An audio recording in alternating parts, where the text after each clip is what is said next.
Nós temos um grande problema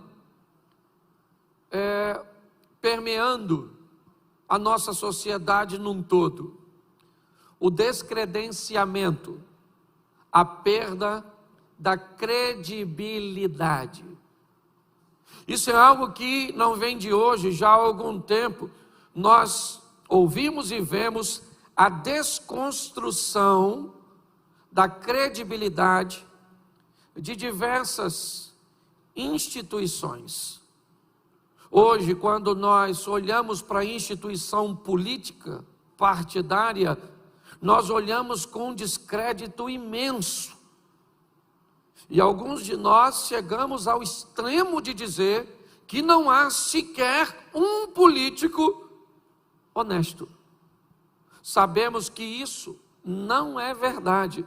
Provavelmente ainda existe muitos, mas nós não sabemos onde eles estão.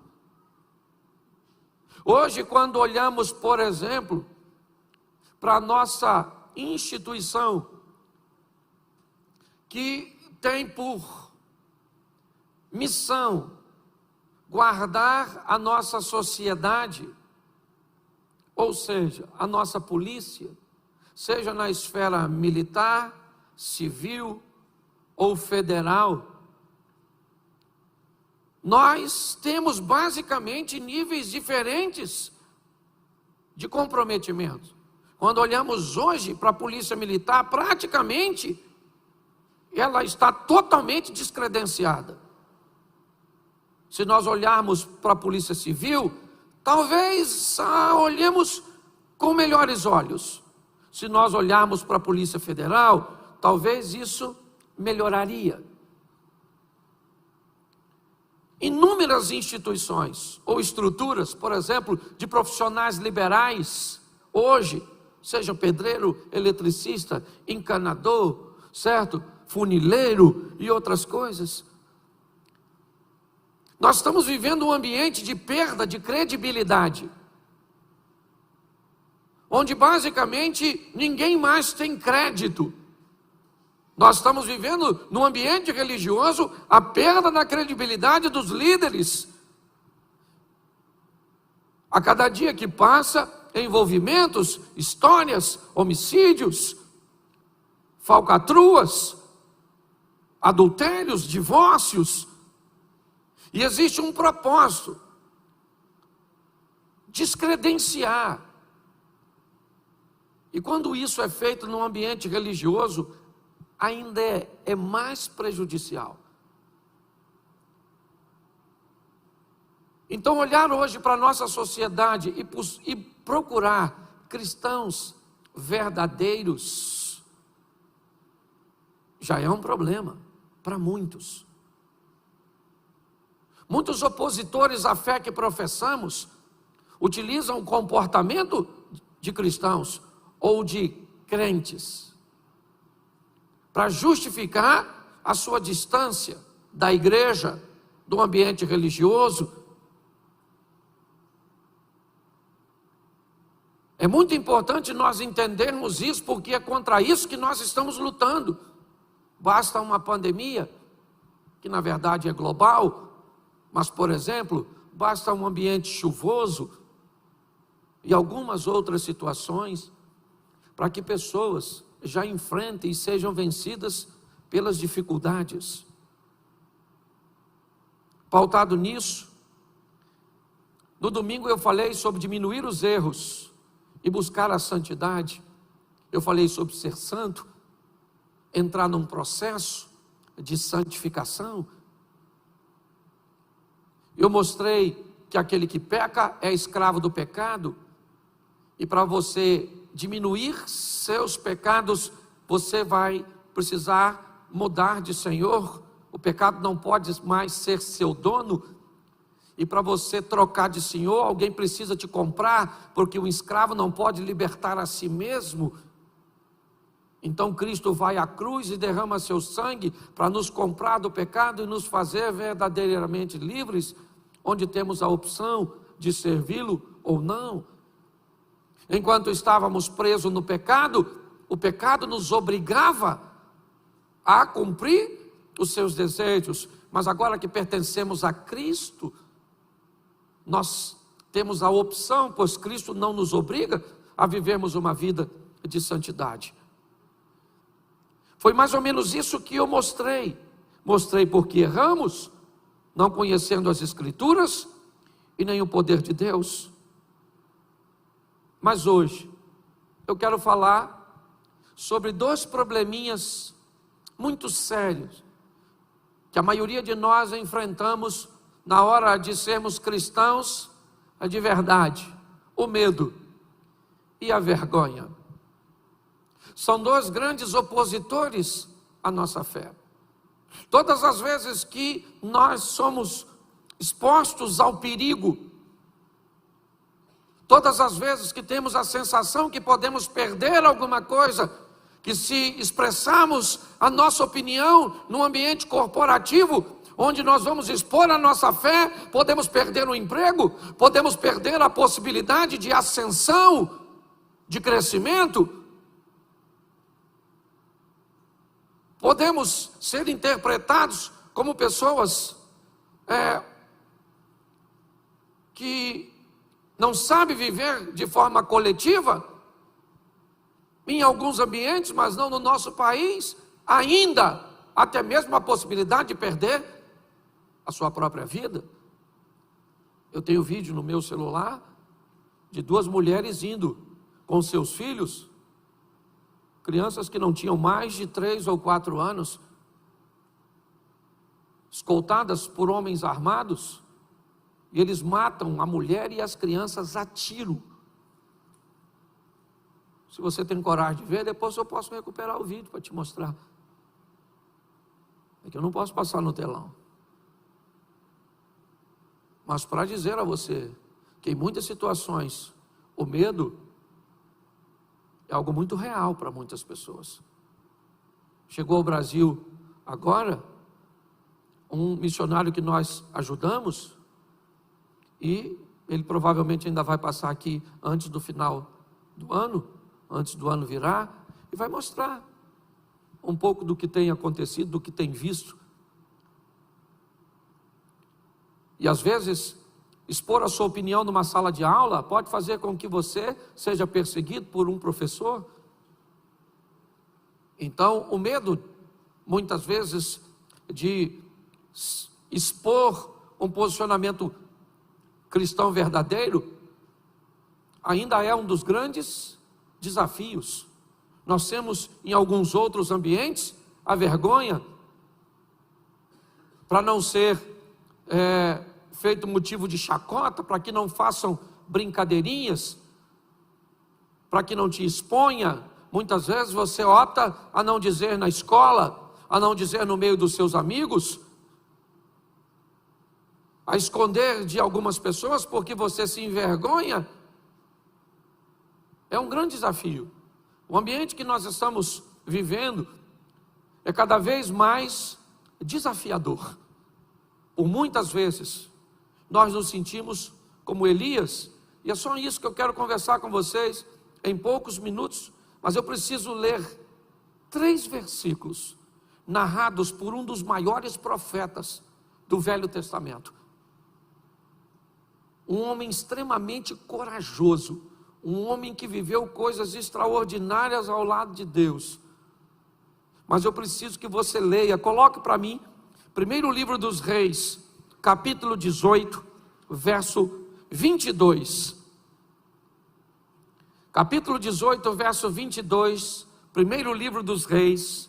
Então disse Elias ao povo: só eu fiquei por profeta do Senhor, e os profetas de Baal são 450 homens. Capítulo 19, verso 10. E ele disse: tenho sido muito zeloso pelo Senhor, Deus dos exércitos, porque os filhos de Israel deixaram o teu concerto, derribaram os teus altares e mataram os profetas à espada. E eu fiquei só, e buscam a minha vida para me tirarem. ainda no capítulo 19, no verso 14. E ele disse: eu tenho sido extremamente zeloso pelo Senhor Deus dos exércitos, porque os filhos de Israel deixaram o teu concerto, derrubaram os teus altares e mataram os teus profetas à espada. Só eu fiquei e buscam minha vida para me atirarem. Feche seus olhos neste momento. Senhor nosso Deus e Pai, em nome de Jesus, queremos continuar ouvindo a tua voz. E fala conosco, Senhor, que teu Espírito tenha liberdade de agir, que todo medo, ó Pai, porque o verdadeiro amor lança fora todo medo, que toda vergonha, que tudo aquilo que não provém de Ti, ó Pai, saia do nosso coração, e que a coragem, que a segurança, que vem das Tuas mãos poderosas, tomem a nossa vida, tome o nosso posicionamento, em o nome de Jesus. Amém. Glória a Deus. Amém? Isso. Para você entender o que está acontecendo, ainda no capítulo 19, no verso 18, olha só o que Deus vai falar. Também eu fiz ficar em Israel 7.000, todos os joelhos que não se dobraram a Baal, e toda a boca que não o beijou. Preste atenção, porque o que está acontecendo com esse profeta não é muito diferente do que acontece conosco, do que nós sentimos em muitos momentos da nossa caminhada cristã, nos diversos lugares que compõem o nosso estilo de vida social.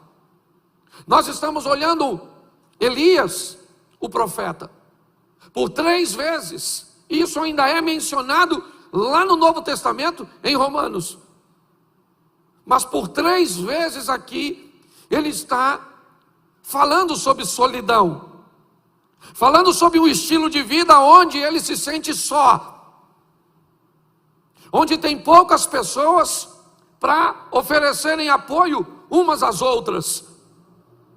Elias está se queixando de que o ambiente que ele está inserido é um ambiente tão contaminado, é um ambiente tão inapropriado, porque como alguém se sente só no meio de um povo que Deus formou? Esse cara não está na Babilônia, não está na Síria, não está na Pérsia, não está na Grécia, ele não está em Roma. Esse camarada, ele está em Samaria. É importante nós entendermos isso. Esse é o território do povo de Deus. Esse é o povo cujo qual Deus entrou com mão forte no Egito para tirar. Essa é uma geração mais à frente daquela que viu os milagres, que entrou em Canaã. Então esse camarada poderia se sentir sozinho em qualquer ambiente, mas não nesse. Esse indivíduo está dizendo: eu fiquei só, num ambiente onde só Baal tem 450 profetas, Azera tem mais 400, metade desse governo é pagão. O rei Acabe é casado com Jezabel, filha de Etbaal, rei dos Sidônios. O que nós estamos olhando é um ambiente totalmente hostil, inóspito, inadequado, que tem por propósito acovardar as pessoas, matarem os profetas, e aqui matarem no sentido literal. Hoje, o propósito também é matar, destruir a nossa fé, a certeza da vitória que Deus nos promete. O que eu quero expor para vocês hoje é que ser um cristão de verdade nunca foi fácil para ninguém, e não vai ser para mim e para você que as coisas vão facilitarem ou vão serem facilitadas. Nós vamos precisar de postura e de posicionamentos, porque muitas vezes você vai olhar para a sua casa e vai se sentir sozinho. Por muitas vezes você vai olhar na sua família e você vai se sentir só. No seu casamento, você lutando sozinha. Pelos seus filhos, você luta sozinha. Por sua vida profissional, você luta sozinha. Você está recheado de pessoas, rodeado de pessoas, perto de você, mas que não estão comprometidas com o mesmo propósito. E pior, você vem para uma igreja, um ambiente onde você esperaria que todos que estivessem aqui estivessem intencionados em se relacionar com Deus de verdade, e você começa a descobrir que não é bem assim, que tem joio no meio do trigo, que tem cabrito no meio das ovelhas, porque não é fácil. Mas nós precisamos pegar exemplos, porque Elias disse: eu fiquei só 3 vezes, mas no verso 18 Deus falou assim: Elias, deixa eu falar uma coisa para você, eu conservei 7.000, o cara estava achando que era a última bolacha do pacote, e Deus está dizendo para ele: 7.000 eu separei, que não dobraram os joelhos, nem beijaram a Baal. Eu quero te dar uma notícia, por mais difícil que seja, e por mais solitário que pareça, você não está sozinho. Tem muita gente que está levando Deus a sério.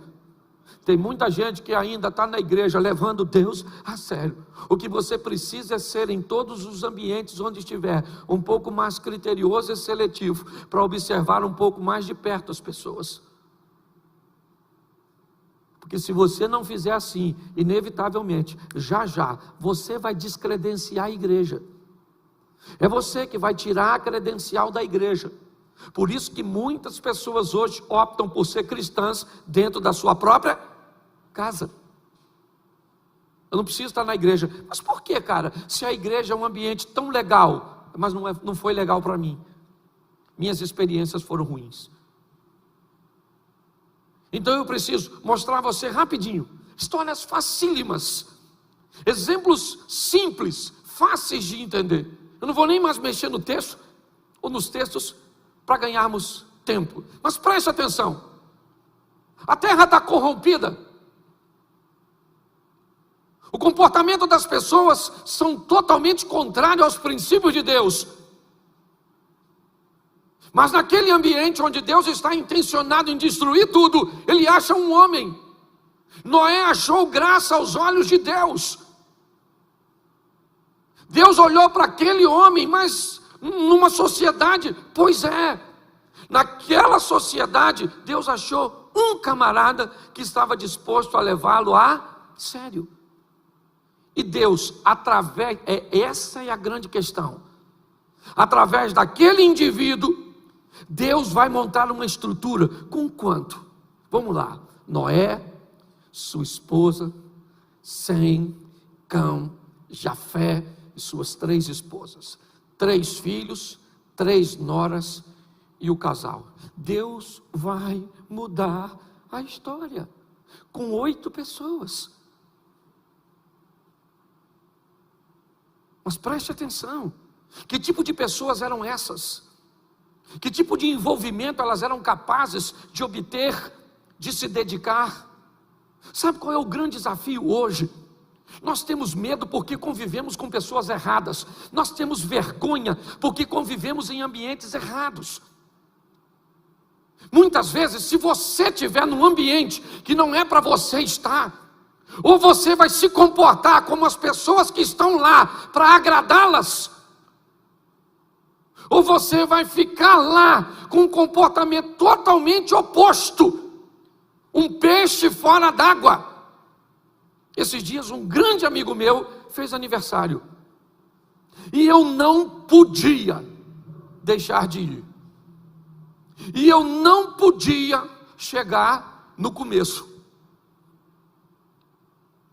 Ia ser um almoço, eu não podia ir no almoço, eu tinha um compromisso, e eu tinha que chegar lá por volta de 3, 4 horas da tarde.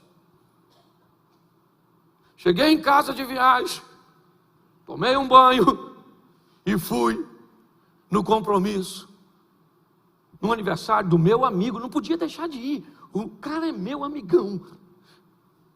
Quando eu cheguei com o carro no sítio, a música já dizia mais ou menos o que estava acontecendo no ambiente. A música já falava para mim: Cláudio, o que é que tu está fazendo aqui? Eu falei, e eu respondi para mim mesmo: eu vim dar um abraço no meu amigo. Menino, eu cheguei. Ó, até o cachorro estava bêbado. A mulher bêbada, os homens bêbados, tudo mesmo. Eu olhei e perguntei de novo para mim: Cláudio,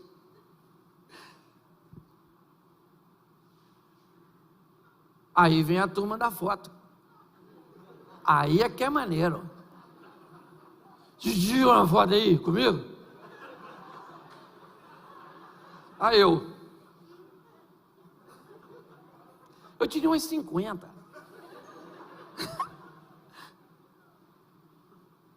Pelo menos 3 desses 50 jogou cerveja em mim. Entendeu? Aí tinha umas donas meio bagunçadas, olhando para mim esquisito.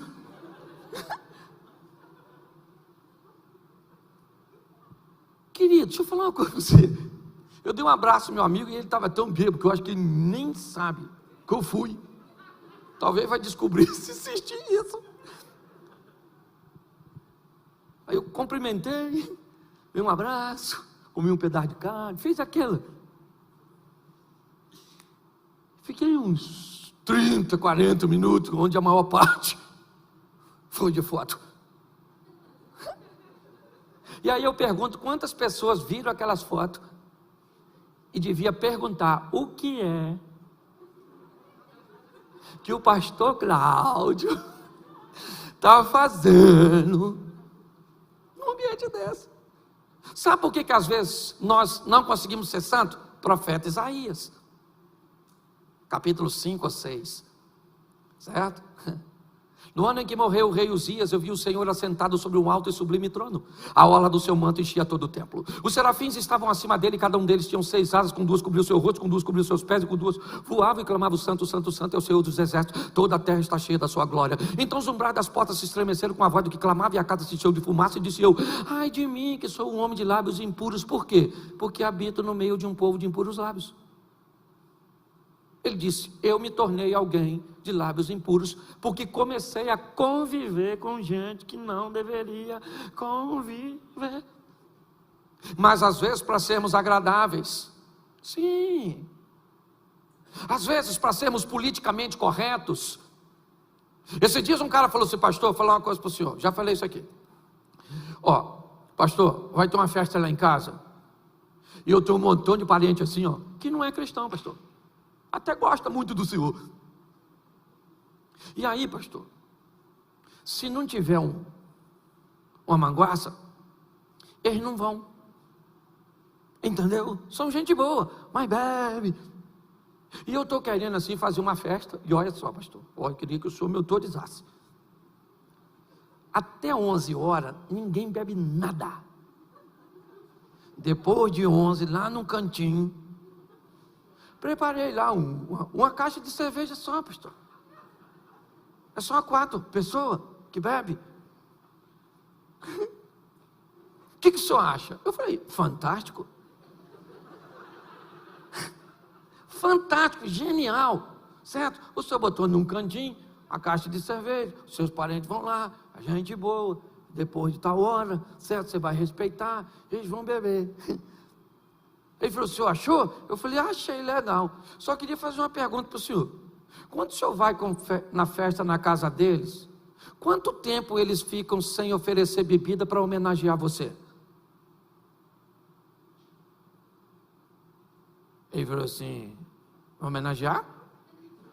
Eu falei, porque você vai botar lá para recebê-los. Então eu quero saber, de que hora a que hora, quando você vai na festa na casa deles, ele diz assim, não vão beber de 8 da noite até 10 da noite, só porque fulano vem. Ele olhou para mim e falou assim, ô pastor, ele me homenageia nada não? Eu quero é que dane-se. Eu não vou botar nada, nunca me homenagearam, por que eu vou homenagear esse? Se quiser ir, vai. Se não quiser, acabei com a festa. Sabe o que falta muitas vezes em nós? Nós temos medo de nos posicionar. Querido, você está se posicionando a favor de quem? Da palavra de Deus. Você está entendendo? Quem vai garantir esse negócio é Deus. Você só tem que entender que não vai ter muita gente. É pouca gente. Pare de querer ser ovacionado por uma multidão, porque não vai rolar, querido. O mundo jaz no maligno, entendeu? Então, se você vai agir certo, não espere bandeiras. Não. O negócio que vem é perseguição, então é pouca gente. Presta atenção. Olha como é que as coisas funcionam. A Síria invade Israel e pega uma garota. Quantas garotas? Uma! Não podia levar uma menina? Uma. E leva para a casa de Naamã. E na casa de Naamã a menina está sozinha. Sozinha. Não tinha amiguinha para orar com ela, não tinha ninguém para ler a Torá com ela, não tinha. Lá era pagão. Era Rimon, você está entendendo? Que governava. Ela trabalhava naquela casa. E naquela casa, sozinha, ela resolveu se posicionar com Deus. E Deus fez um milagre naquela casa, curando o seu Senhor. Mas ela estava sozinha. Quantos de nós reclamamos? Estamos sozinhos no trabalho, lá não sei o que, e lá é aquilo, não sei o que, minha chefe é a bruxa, o meu chefe é chefe do não sei. Qual o problema, querido? O nosso Deus é maior do que tudo isso. Só está precisando de um posicionamento nosso, porque onde nós chegamos com Deus, o negócio toma um vulto de fé. É assim que funciona. Mas nós precisamos ter coragem e entendermos que um cristão verdadeiro, ele não precisa estar na igreja e no meio de crente para ser cristão. O texto diz que Deus olha para o ambiente onde Noé está inserido, e o negócio estava difícil, mas ele achou alguém naquele ambiente corrompido que resolveu viver. Uma menina é levada cativa para Síria e faz todo um movimento. Você pega, alguns meninos em particular são levados para a Babilônia. Pouca gente, basicamente 4 não se dobraram diante da estátua. Inúmeras vezes nós podemos imaginar que muito mais do que 4 rapazes são levados dali para cativeiro, o que indica provavelmente que os outros dobraram seu joelho, adoraram. Mas aqueles rapazes resolveram se posicionar. Todas as vezes, quer no Egito, quer na Babilônia, quer na Pérsia, quer em Roma, já lá no Novo Testamento, nós vamos ver pessoas que resolveram assumir uma postura e manter um estilo de vida de integridade, que fazia com que Deus se manifestasse no meio daquela história e mostrasse para todos quem Deus era na vida de pessoas simples. O que nós precisamos é entender que Deus não muda, nele não há sombra de variação. Ele não é homem para que minta, nem filho do homem para que se arrependa. O que está acontecendo não é que Deus não age, é que nossas ações não viabilizam o milagre que precisa acontecer. Está na hora de nós assumirmos um compromisso com Deus. Uma postura que diga: que estilo vai ser meu casamento? Que estilo, perdão. Como vai ser meus negócios? Como é que é a minha caminhada de fé? Ninguém é bobo, gente. Ninguém é bobo. Todo mundo sabe como funcionam as coisas. Vocês estão aqui caminhando comigo, mas está todo mundo de olho em mim. Nas pessoas que sobem aqui. Muitas vezes eu sofro pelo mau comportamento de pessoas que sobem aqui, mas que não tratam bem suas esposas, que vivem debaixo de uma hipocrisia, de que não pagam os outros, e que não vive assim, não vive assim, e pessoas que caminham conosco, porque está todo mundo de olho na gente. E se você pensa que envergonhar a igreja é o pior, não, é envergonhar o Senhor. Está na hora de nós sermos crentes de verdade, de nos posicionarmos para mudar a história da nossa nação, para mudar a história da igreja. Nós estamos precisando viver isso. Ah, pastor, mas é um ambiente desafiador, com poucas pessoas? Sim. Isso é uma grande verdade, mas é possível. E o que isso pode fazer na minha e na sua vida? Criar um ambiente extraordinário de milagres, de resultados extraordinários. Eu não tenho nenhum problema com pessoas que vêm em busca de soluções materiais para a sua vida. Não, nosso Deus é misericordioso, Ele é dono do ouro e da prata, Ele abre portas onde portas não existem, Ele abre janelas dos céus, Ele é um Deus provedor, é o Jirê, Ele é o Rafá, Ele cura, Ele é o Deus de paz, e tudo isso é verdade. Mas a minha pergunta, a pergunta que tem permeado a minha mente é: se Jó, que era um cara igual a mim, que é igual a mim, ninguém vai dizer que Jó era melhor que eu. Não tem essa, irmão. Entendeu? Ninguém. Se você acha que Abraão tinha alguma coisa melhor que você está enganado. Se você acha que Elias, que Moisés, que Pedro, que Paulo, não, era gente igual a gente, igualzinho, não tinha nada de diferente. E por que é que essas pessoas viveram tudo isso? Por que é? Por causa do estilo de vida que resolveram viver com Deus. É só isso. Sabe qual é o grande desafio? É que nós lemos um livro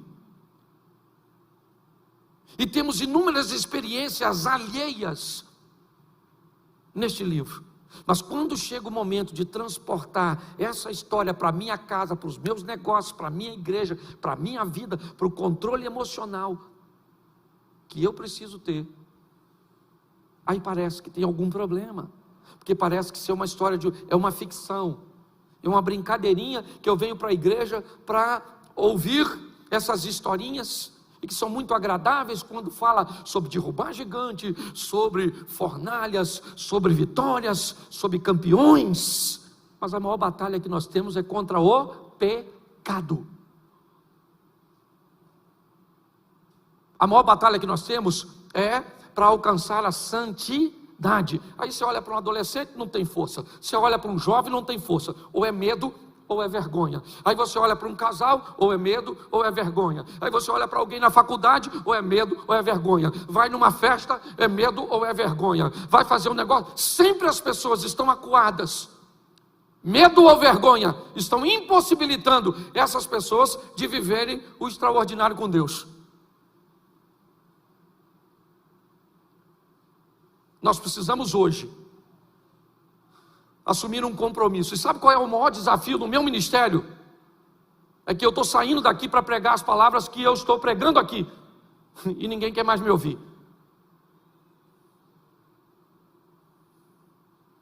Eu tenho provado isso em alguns lugares por onde tenho passado. Foi só eu parar de ser engraçadinho, de contar uma historinha engraçada, e eu já virei um cara chato. Eu falei isso com Deus. Falei, Senhor, pô, estou a fim de botar o povo para cima, contar uma historinha. E não está rolando mais. Você sabe por quê? Porque nós estamos em última hora. Jesus está voltando. E antes da gente ir embora, Ele está querendo nos dar uma oportunidade de vivermos o extraordinário. Você tem que sair daqui, querido, para pegar seu casamento e botar ele assim. Mas pensa naquele casamento que sua mulher vai olhar para você e vai falar assim: caraca, maluco, menino, o que foi? Você nasceu de novo? Que homem é você? Que isso? Vou botar até mais 3 alianças? É seu marido olhar para a senhora e dizer: pastor, Jesus está voltando mesmo. A mulher está cara, parou de brigar. A mulher está doce, que eu estou até estranhando, pastor. Não sei se é eu que vou morrer ou ela. Olhar para seus filhos e dizer: gente, que menino inteligente, obediente, limpinho. Que menino educado, bem mandado.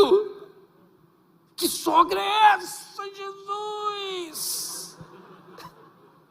Onde estava essa mulher que eu não vi?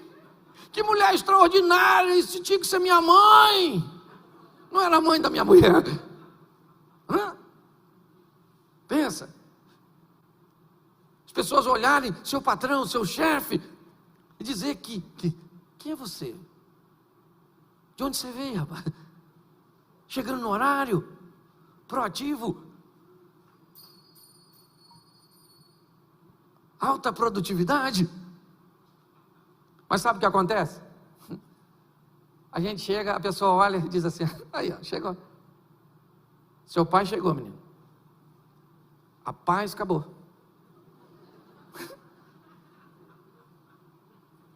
Os meninos estão aí? Tá, por isso está tudo bagunçado desse jeito. Sua mãe está aí, não está? Pare para pensar. Está na hora de nós vivemos o incrível, o extraordinário. Sei que tem pouca gente.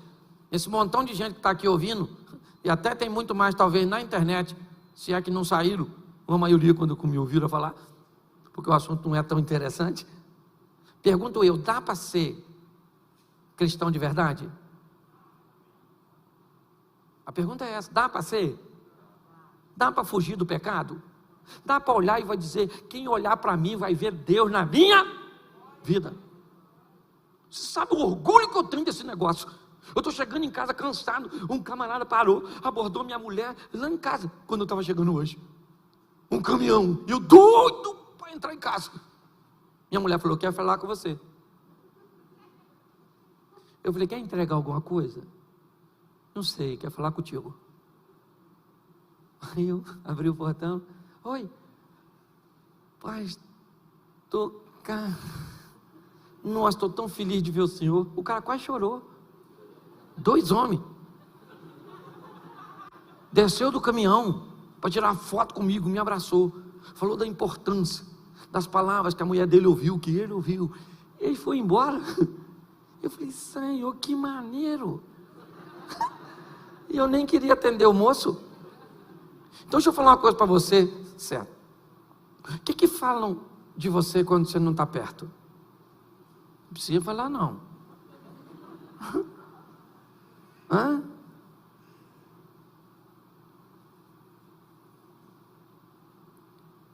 Eu acho que nós precisamos nos posicionar. Cristãos de verdade, cristãos verdadeiros, eles têm medo, sim ou não? Sim ou não? Claro que tem. Eles têm vergonha? Sim ou não? Sim. Mas eles têm que vencer o medo e mostrar quem é Deus. É isso que nós vamos ter. Tem hora que tem que ter medo. Esté está lá diante de um problemão, e ela está com medo, porque a vida dela está em jogo. Se ela aparece perante o rei não recebê-la com um cetro, ela pode morrer. Ela está amedrontada, mas é o povo de Deus que está em risco, mas ela tem medo mesmo assim. Então seu tio a encoraja e diz: quem sabe não foi para este momento que Deus colocou você onde você está. Ela então se posicionou e o milagre aconteceu. Deus está esperando só você entrar dentro daquela casa sua, no meio daqueles amigos seus, e dizer: se continuar mandando essas fotinhas no grupo, eu saio. Não vou sair. Porque onde eu vou arrumar outro amigo? No inferno. Lá tem. Entendeu? Assim o de amigo. Não vou, acabou. Esse tipo de negócio não vou fazer. Mas eu tenho que fazer, porque se eu não fizer, eu não vou fazer, querido. É contrário aos meus princípios, é contrário aos meus valores. Mas se eu não fizer, eu vou levar prejuízo. Eu posso acontecer isso, acontecer aquilo. Bom, se você vai viver com Deus e acha que para agradar a homens você vai ter portas abertas, porque Deus não é capaz de abrir portas que homens fecham, você não sabe quem é Deus. Se você não é capaz de entender que uma mudança sua, obedecendo a Deus, pode pegar o coração do teu filho, do teu marido, pode pegar aquela enfermidade que tem matado tanta gente e fazer com que o milagre aconteça dentro da sua casa, você não sabe quem é Deus. Está na hora de tomarmos a responsabilidade e mostrar para essas pessoas, porque a mídia e essa estrutura estão tentando descredenciar a igreja, estão querendo difamar, e muitas vezes, infelizmente, até com histórias bem verdadeiras. Mas nós precisamos de um posicionamento. É isso. Onde? Na Babilônia, e não na igreja. Ser crente na igreja é moleza. Difícil é ser crente lá, no batalhão, campeão, lá no meio das polícias. Difícil é ser crente lá no seu ambiente de trabalho, lá na faculdade, lá na aula de filosofia, lá onde você estuda. O desafio é exatamente esse, porque aqui é mole. Quero ver pegar você, isola você e coloca você como colocou a menina, na casa de um leproso, num ambiente totalmente hostil, e lá naquele ambiente a menina resolveu viver com Deus, e o milagre aconteceu. E eu tenho o hábito de dizer isso: a lepra daquele cara não pegou naquela garota, mas a fé daquela garota pegou naquele cara e mudou a vida dele. É isso que nós... Agora não, se nós negociarmos, todo mundo vai saber, porque o diabo manda fazer, mas não guarda segredo. Todo mundo vai saber. Talvez você não vai ficar sabendo que todo mundo sabe, porque o propósito dele é te envergonhar. Por que o diabo faz todo mundo saber que você é de um jeito, mas ele permite que você não tenha noção do que as pessoas sabem a seu respeito? Porque se você descobrir que todo mundo já descobriu que você é uma fraude, que você é fake, você corre o risco de mudar. E é isso que ele não quer. Por isso que grande parte das pessoas fala quem somos, não para nós, mas para os outros. A igreja precisa não de mais pregadores. A itinerância está acabando. Pregadores itinerantes. Eu não sei se você lembra, mas alguns anos atrás você passava na Washington Luiz, na Avenida Brasil, e era outdoor espalhado por todos os lados com congressos, expondo 4, 5, 10, 15 preletores. Hoje a gente passa e não tem mais. Sabe por quê?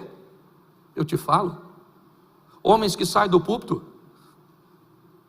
e vão beber cachaça e uísque. Homens que saem do púlpito e vão para prostíbulos. Homens que só sobem no púlpito se receber ofertas astronômicas. Homens que sobem em púlpito e tratam as pessoas que o recebem de qualquer maneira. Homens que sobem para dizer coisas que eles não vivem. Fala de dinheiro, mas não oferta nem dizima. Homens que vão fazer turnês pelo Brasil afora de 20, 30 dias e deixam suas esposas.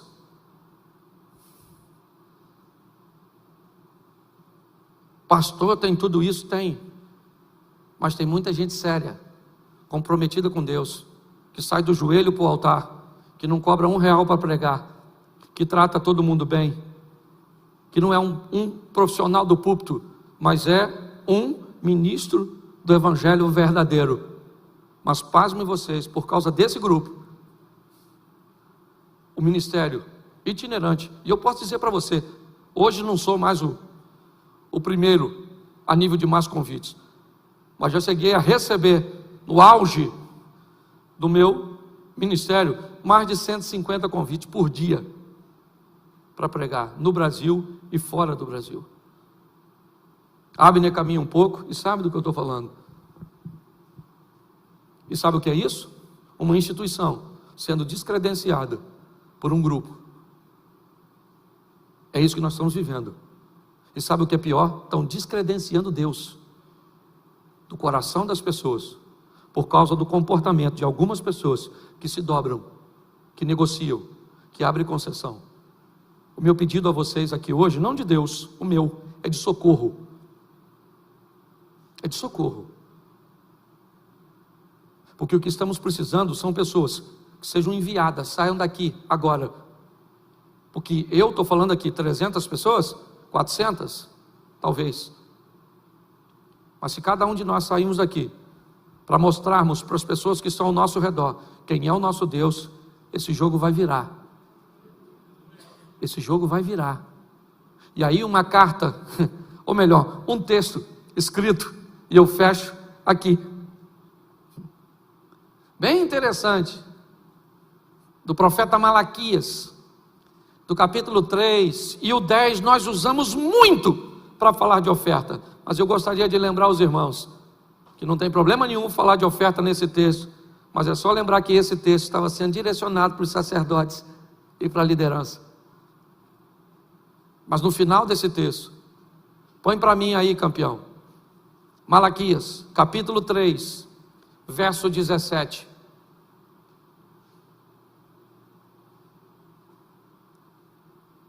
E eles serão meus, diz o Senhor dos Exércitos, naquele dia que farei, eles serão meus, diz o Senhor dos Exércitos, naquele dia que farei, serão para mim particular tesouro, poupa-lo-eis como um homem poupa o seu, ou o seu filho que o, verso seguinte, então, vereis outra vez a diferença entre o justo e o ímpio, entre o que serve a Deus e o que não serve. Deus não vai tolerar. E Ele pede de mim e de você uma mudança de postura. Isso tem ardido no meu coração. E pode ter certeza que aquilo que eu prego aqui, em primeiro lugar, eu procuro aplicar na minha vida.